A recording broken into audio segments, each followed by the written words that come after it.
अगर मैं आपसे कहूं कि आपकी कार दुर्घटना होने की संभावना कम हो सकती है, बीमार होने से लड़ने की आपकी क्षमता में सुधार आ सकता है और एल्जाइमर होने की संभावना भी कम हो सकती है। लेकिन एक मिनट, अगर मैं आपसे कहूं कि इस महाशक्ति के लिए आपको बिल्कुल भी खर्च करने की जरूरत नहीं है तो, क्योंकि ये तो आपके पास पहले से ही मौजूद है। और वो महाशक्ति क्या है? नींद। आज हम नींद लेने के लिए आपकी सराहना करने वाले हैं और साथ ही नींद से जुड़ी कुछ प्राथमिकताओं पर आपको फिर से सोचने पर मजबूर करने वाले हैं।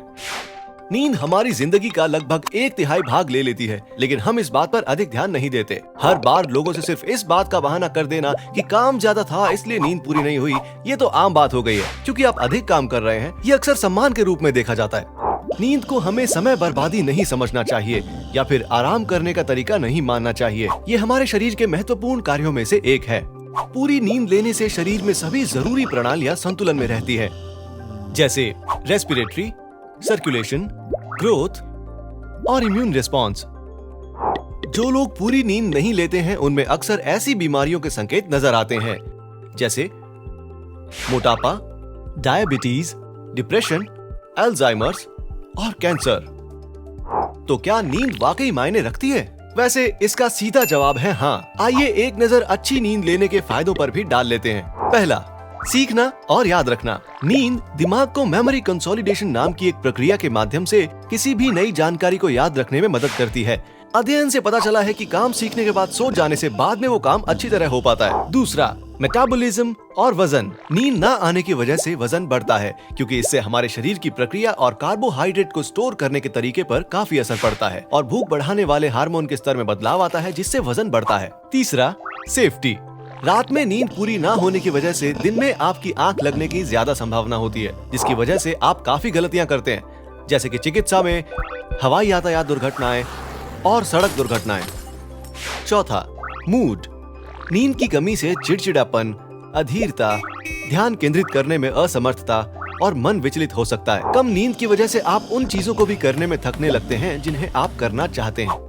पांचवा, कार्डियोवैस्कुलर हेल्थ। जिन्हें नींद न आने की बीमारी होती है उन्हें बहुत ज्यादा तनाव, हार्मोन के स्तर का बढ़ना और अनियमित धड़कन की शिकायत रहती है। छठा, बीमारी। नींद की कमी हमारे इम्यून फंक्शन में बदलाव ला देती है, जिससे शरीर की किलर सेल्स पर भी फर्क पड़ता है। अच्छी नींद लेने से कैंसर से लड़ने में मदद मिलती है। तो हमें कितने घंटों की नींद लेनी चाहिए? अडल्ट्स को एक रात में लगभग 7 से 9 घंटों की नींद की आवश्यकता होती है। टीनेजर्स को 8 से 10 घंटे की आवश्यकता होती है और 6 से 12 साल के बच्चों को 10 से 13 घंटों की जरूरत होती है। तो अब हम में से कितने वास्तव में कह सकते हैं कि हम नियमित रूप से इन आवश्यक घंटों की नींद लेते हैं? इसलिए कोशिश कीजिए कि आप हर रोज अच्छी नींद लें और उसके बाद फर्क आप खुद ही देख लेंगे। उम्मीद है आपको अच्छी नींद लेने के फायदे समझ में आए होंगे।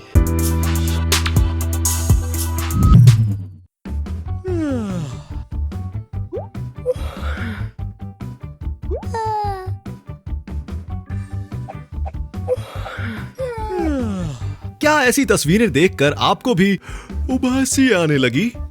जम्हाई या उबासी लेने की प्रक्रिया को ऑसिटेशन कहते हैं। एक अध्ययन से पता चला है कि जम्हाई आपके दिमाग का प्राकृतिक एयर कंडीशनिंग सिस्टम है, जो आपके थके दिमाग और ज्यादा काम में व्यस्त ग्रे मैटर को ठंडा करने के लिए ठंडे रक्त को आपके दिमाग तक पहुंचाती है, ताकि आप अपना काम अच्छे से कर सकें।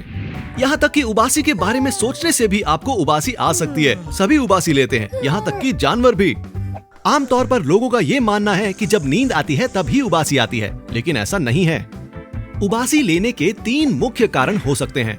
हमें उबासी तब आती है जब हम थके होते हैं, जब हम बहुत ज्यादा बोर हो चुके होते हैं, या जब हम दूसरों को उबासी लेते हुए देखते हैं। आपको सबसे ज्यादा उबासी कब आती है, ये हमें कमेंट सेक्शन में जरूर बताएं।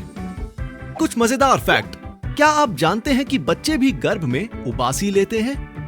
उबासी लेने की प्रक्रिया क्या है? दिन भर काम करने के बाद हमारा दिमाग बुरी तरह से थक जाता है, जिसके बाद उबासी आती है, जिसके दौरान हम अपने जबड़ों को फैलाते हैं और ब्लड वेसल्स यानी कि रक्त वाहिकाओं के जरिए हृदय से दिमाग तक खून पहुंचाते हैं। इसके साथ ही हम अपने नाक और मुंह से हवा को अंदर लेते हैं। हवा दिमाग तक जाने वाले खून को ठंडा करती है, जिससे हमारा दिमाग फिर से तेजी से काम करने लगता है। क्या उबासी संक्रामक है? उबासी सभी वर्टेब्रेट्स के लिए संक्रामक होती है, जैसे कि इंसान, मछलियां, पक्षी और सांप। एक अध्ययन से पता चला है कि संक्रामक उबासी सोशल मिररिंग से जुड़ी हुई है। जहां जीव एक दूसरे के कामों की नकल करते हैं। इस श्रेणी में आने वाले अन्य जीव खुजली करते हैं, पैर पर पैर चढ़ाकर बैठते हैं और हंसते हैं। उबासी को कैसे रोक सकते हैं? पहला, गहरी सांसें लें। शरीर को ज्यादा ऑक्सीजन की जरूरत पड़ सकती है और इसलिए गहरी सांस लेने से उबासी को आने से रोका जा सकता है। दूसरा, चलते रहिए।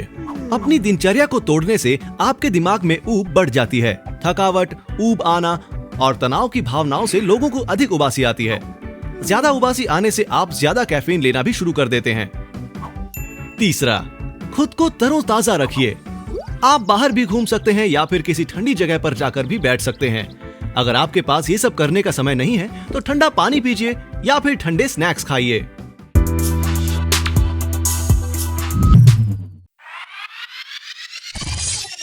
हमारी उंगलियों पर निशान यानी फिंगरप्रिंट्स क्यों होते हैं? शेरलॉक होम्स अक्सर कहता है कि एक अचूक अपराध जैसी कोई चीज नहीं होती। ये सच है कि अपराधी हमेशा कोई ना कोई निशान छोड़ जाते हैं और आप सभी जो जासूसी फिल्में देखना पसंद करते हैं वो इस बात से सहमत होंगे कि अपराधियों का पता लगाने के लिए उंगलियों के निशान सबसे आसान तरीका है।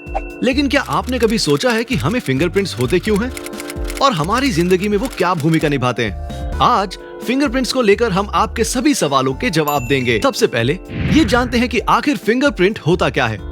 एक फिंगरप्रिंट एक छाप या मार्क होता है जो इंसान की उंगली के ऊपर बना घर्षण का निशान होता है और ये उंगलियों की नोक पर छोटे छोटे घुमावदार पैटर्न में होता है। इनमें 3 प्रकार के फ्रिक्शन रिज पैटर्न्स होते हैं: गांठदार, घुमावदार और वृत्तखंड।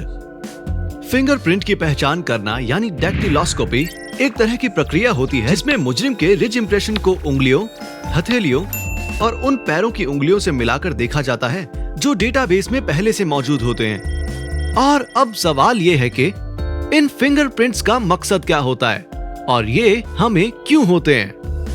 वैसे वैज्ञानिकों ने इसका एक ये कारण दिया है कि उंगलियों पर बने ये निशान घर्षण द्वारा इंसान की पकड़ बनाने में मदद करते हैं। उन्हें लगता है कि हमारी उंगलियों के निशान से हमारे पूर्वजों को ऊबड़-खाबड़ सतहों पर चलने में मदद मिली होगी।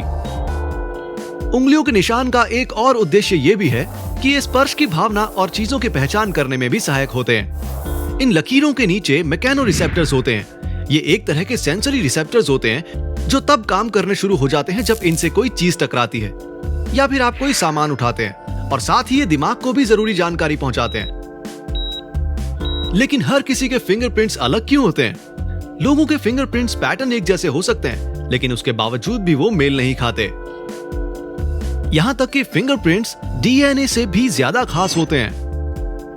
उदाहरण के लिए जुड़वा बच्चों का डीएनए एक हो सकता है और कईयों का तो होता भी है, लेकिन उनके फिंगरप्रिंट्स हमेशा अलग होते हैं। वास्तव में आपकी उंगलियों के निशान तो आपकी अपनी उंगलियों के बीच भी भिन्न होते हैं। इसका मतलब है कि आपकी हर उंगली का प्रिंट अलग होता है। क्या आप अपने फिंगरप्रिंट्स को जला सकते हैं? वैसे इसका जवाब है हाँ। अगर उंगली पर गहरा कट लग जाए या जल जाए और उससे त्वचा की बाहरी चमड़ी को नुकसान पहुंचे तो आपके फिंगरप्रिंट्स हमेशा के लिए खराब हो सकते हैं। वैसे सच तो ये है कि उंगलियों के निशान या फिंगरप्रिंट्स का वास्तविक उद्देश्य कभी पता ही नहीं चल पाया, लेकिन हम इस बात से जरूर सहमत हैं कि लोगों की पहचान करने के लिए ये निश्चित रूप से महत्वपूर्ण और आवश्यक है। आप में से कितने लोग सोते समय अपने फोन को अपने पास रखते हैं और फोन को छोड़ना नहीं चाहते हैं? उसके कुछ कारण ये हैं। आप कई लोगों के साथ रहते हैं और नहीं चाहते कि कोई आपके फोन को हाथ लगाए। आप सोशल मीडिया पर काफी एक्टिव हैं और हर मिनट अपने फोन को चेक करते रहते हैं, फिर चाहे रिफ्रेश करने पर कुछ नया मिले या ना मिले। आप काम में डूबे रहते हैं, आप काम से दूर नहीं रह सकते हैं, काम आपको बहुत पसंद है और आप बार बार ईमेल्स को चेक करते हैं। या फिर हो सकता है कि आपका ब्रेकअप हुआ हो और आप पूरी रात अपने एक्स के मैसेज का इंतजार कर रहे हो। इसके और भी कारण हो सकते हैं, लेकिन मुद्दा यह है कि आपको अपना फोन चेक करने का तो सिर्फ बहाना चाहिए और यही वजह है कि सोते वक्त भी आप अपना फोन अपने से दूर नहीं रखते हैं। कंग्रेचुलेशंस, आप अपने फोन के गुलाम बन गए हैं। हमने ये तो जान लिया कि क्यों आप अपने फोन को अपने पास रखते हैं। अब ये जानते हैं कि ऐसा क्यों नहीं करना चाहिए। रात में फोन से निकलने वाला कृत्रिम नीला प्रकाश हमारे दिमाग पर असर डालता है और हमारे सर्केडियन रिदम को कंफ्यूज कर देता है। ये मान लीजिए कि ये हमारी अंदरूनी घड़ी है जो समय को मापती है। खराब सर्केडियन रिदम का मतलब है सोने में गड़बड़ी होना। उदाहरण के लिए आपको रात की बजाय दिन में नींद आती है। मेलाटोनिन हार्मोन का सिक्रीशन कम होने लगता है। ये वो हार्मोन है जो हमारी सर्केडियन रिदम को चलाने में अहम भूमिका निभाता है। इसी की वजह से आपको अच्छी नींद भी आती है, लेकिन यही नींद खराब होने लगती है। नींद के रेम स्टेज में कमी आ जाती है। रेम स्टेज यानी रैपिड आई मूवमेंट दिमाग और शरीर को आराम देने का काम करता है। इससे आपकी बॉडी में प्रोटीन बनता है, याददाश्त तेज होती है, रचनात्मकता बढ़ जाती है और मसलों को सुलझाने की क्षमता भी बढ़ जाती है। इसीलिए बच्चे काफी देर तक सोते रहते हैं, क्योंकि वो नींद के रेम स्टेज में होते हैं। फोन को इस्तेमाल करने के बाद आप ज्यादा चैतन्य हो जाते हैं और नींद कम आती है, जिसकी वजह से अगले दिन आप थका हुआ महसूस करते हैं और आपके दिन की अच्छी शुरुआत नहीं हो पाती है। खराब मूड का असर आपके उपापचय पर होता है। आपका अस्वस्थ खाने की ओर झुकाव बढ़ जाता है, जिसकी वजह से आपको कई तरह की बीमारियां हो सकती हैं। इससे हमें पता चलता है कि सोने का सबसे बेहतरीन तरीका है फोन के बिना सोना। इससे आपकी अगली सुबह ताजा, जोशीली और खुशहाल होगी। आज रात ऐसा ही करिएगा, अपने फोन को दूर ही रखिएगा। शुक्रिया, बाद में कहिएगा।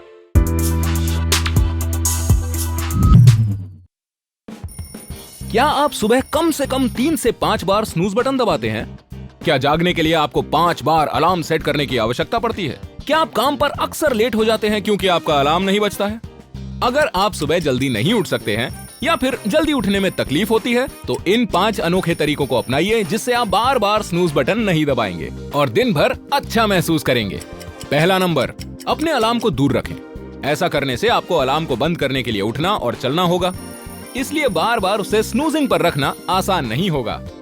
जागने और चलने से आपके शरीर की मांसपेशियों को गति मिलेगी और इसलिए आप जाग जाएंगे। दूसरा नंबर, बत्ती जला दें या फिर कमरे के पर्दे हटा दें ताकि रोशनी अंदर आए। ज्यादातर लोग सोते समय कमरे में अंधेरा पसंद करते हैं, जबकि दूसरी तरफ रोशनी से उनकी नींद खुल जाती है। इसलिए सुबह उठते ही रोशनी पड़ने से आप नींद से जाग सकते हैं। तीसरा है, जागने का कोई उद्देश्य या कारण होना चाहिए। क्या आप कभी वक्त से पहले उठे हैं क्योंकि आपको फ्लाइट पकड़नी होती है?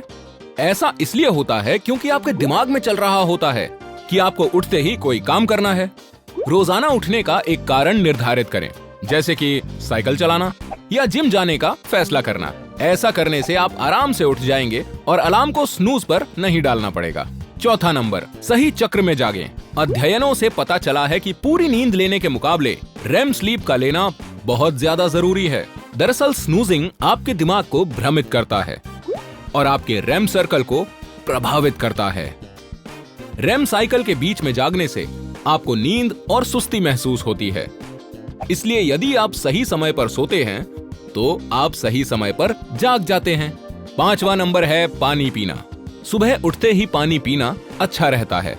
आप तरोताजा रहते हैं और जैसे ही पानी शरीर में जाता है आपके अंदर ऊर्जा आ जाती है, क्योंकि रात भर आप पानी नहीं पीते और सुबह उठते ही पानी पीने से आप सतर्क हो जाते हैं। पानी आपके मस्तिष्क को ईंधन देता है और थकान से छुटकारा दिलाता है। यदि आप सुबह पानी पीने के और भी आश्चर्यजनक लाभ जानना चाहते हैं